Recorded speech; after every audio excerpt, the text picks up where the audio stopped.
Vanaand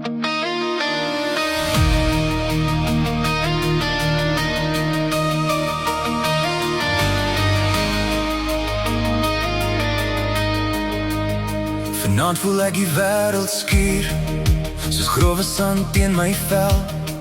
Onreg loop in die strate rond, en niemand luister reg meer. Ek dra die woorde in my bors, wat niemand ooit kom haal nie. 'n Storm wat teen my ribbe slaan, 'n waarheid wat nie vals is nie.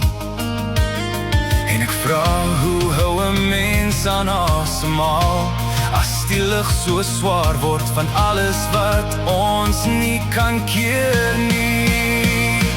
Maar ek staan nog, al brand die stiltes, ek roep nog, al hoor niemand my stem. Ek leef nog, al loop die dood tussen ons, al sterf daar dinge binne in my, wat ek nie kan beheer nie, en tog iets in my bly lig dra.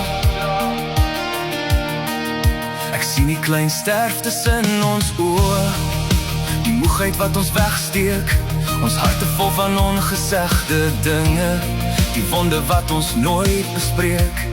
Maar in die donker van my woede is daar steeds 'n sagte gloed, 'n seer wat weier om te wyk, 'n hart wat steeds wil glo, want selfs as alles breek, bly daar 'n fluistering van iets wat nog kan leef.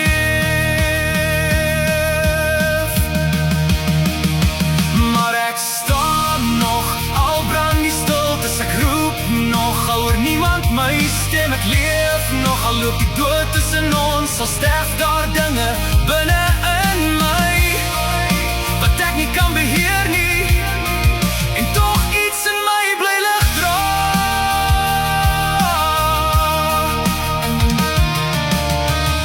Miskien is woede net 'n ander naam vir verlies wat te groot geword het.